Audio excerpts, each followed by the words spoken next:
नमस्कार दोस्तों, स्वागत है आप सबों का हमारे आज के नए ब्लॉग में।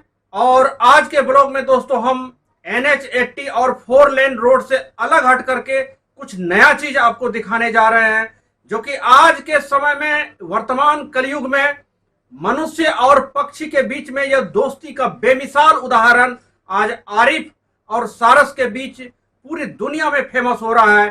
तो आज हम आपको आरिफ और सारस के दोस्ती के बारे में हम आपको बताने जा रहे हैं कि यह जो है कानपुर उत्तर प्रदेश का रहने वाला यह आरिफ एक साधारण परिवार से ताल्लुकात रखता था।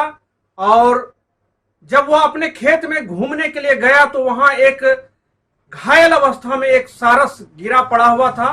और जब उन्होंने उसको देखा तो उसका पैर टूटा हुआ था और बड़ी ही सावधानी से उसको उठाकर वो अपने घर ले आया।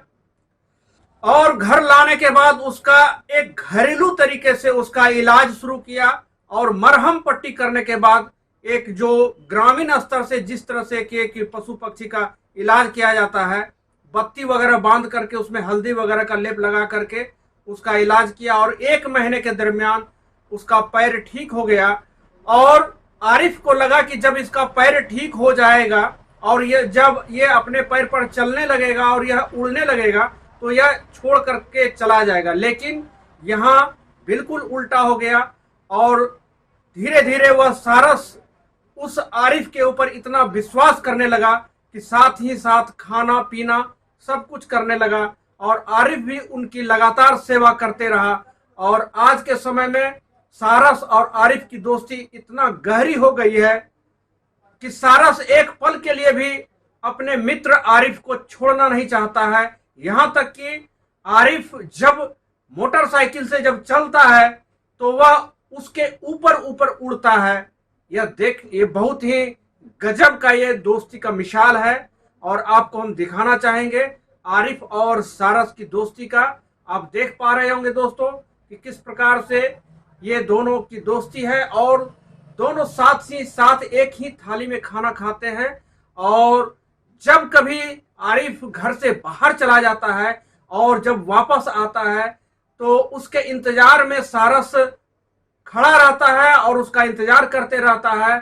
और आने के बाद सारस इतना खुश हो जाता है और खुशी से वह नाचने लगता है, उछलने लगता है। आरिफ उसको जैसे कहता है उस तरह से वो करता है।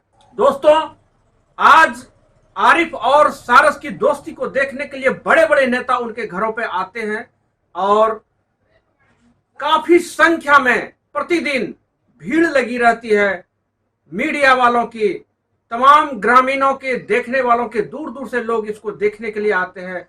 पत्रकार लोग इनका इंटरव्यू लेते हैं और आज आरिफ और सारस पूरा विश्व विख्यात हो गया है और देश में नहीं विदेशों में भी इसको जानने लगे हैं।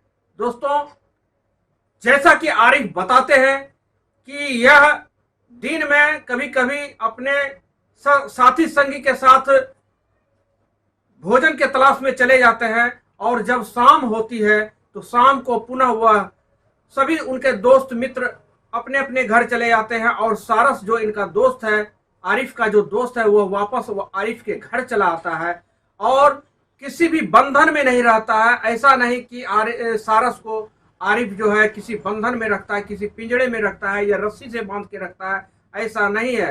सारस को बिल्कुल स्वतंत्र छोड़ दिया गया है और स्वतंत्रता पूर्वक सारस बिल्कुल एक परिवार के सदस्य की तरह आरिफ के घर में रह रहा है। और आज सारस के वजह से आरिफ की ख्याति फैल रही है।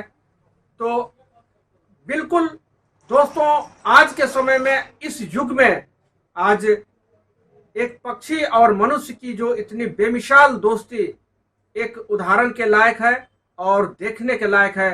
तो यही आज हम आप सबों को दिखाने के लिए लाए थे और आप देख पा रहे होंगे कि आरिफ और सारस की दोस्ती। तो चलिए दोस्तों, उम्मीद है कि आप हमारे इस वीडियो का आनंद लिए होंगे। तो मिलते हैं अगले वीडियो में, तब तक के लिए आप सबों से आज्ञा चाहता हूं। नमस्कार, आप सब मंगलमय रहे, आप सबों का दिन खुशियों से भरा रहे और आप सब खुशियां बांटते रहे। जय हिंद।